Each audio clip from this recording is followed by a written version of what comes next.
What do you think about where the Vikings stand right now as we look at It's so exciting. it? Really is crazy, Oh right? my And God.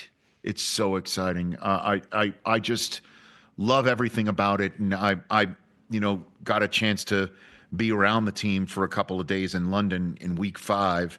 And you could just sense the excitement in how the team was building and how the coach is just so smart and he's so in tune to what his players want.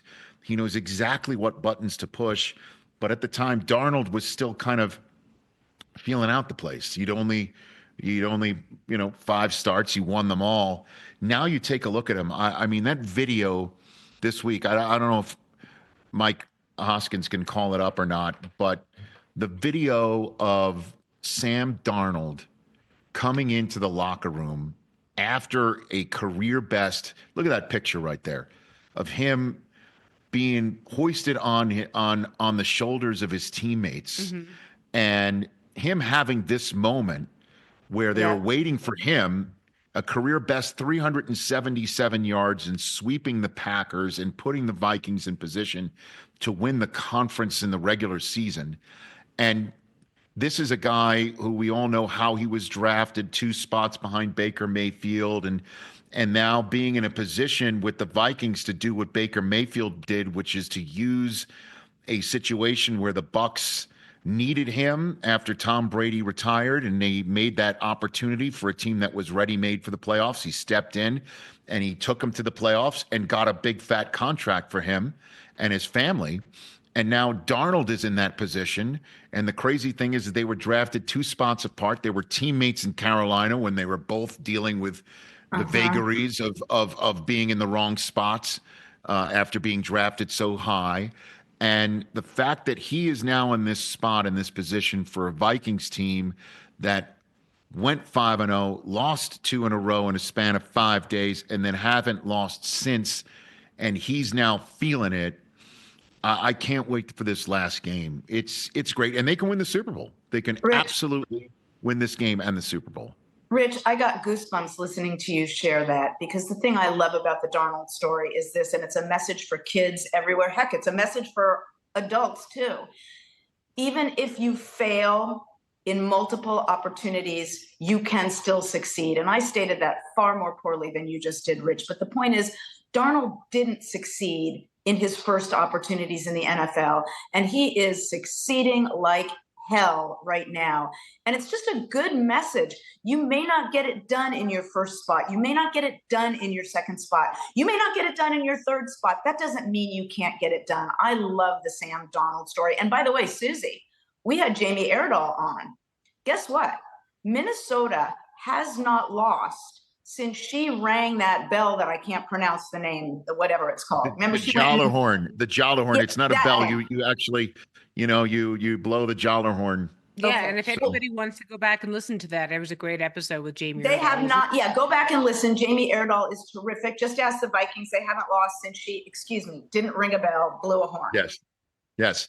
And the interesting thing is, if the Lions, with their quarterback that has taken most of his new opportunity, or Cal Bear and Jared Goff, if the Lions beat the Vikings, it's entirely possible that Sam Darnold would have to visit Baker Mayfield. And that will be a storyline that you'll see all week long leading up to that playoff game, is the shot of the two of them in Carolina Yeah. together for an interim head coach. I mean, Matt Rule got fired. It was a brutal place for a quarterback that was drafted either first or third overall to find themselves in, and both of them trying to compete for the one job that can get them the opportunity.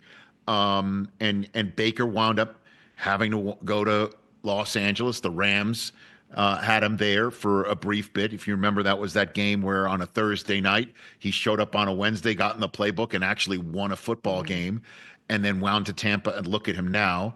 Sam Darnold went to San Francisco and backed up Brock Purdy and was handed a mop on Christmas night 2023, just about a year ago, against Baltimore.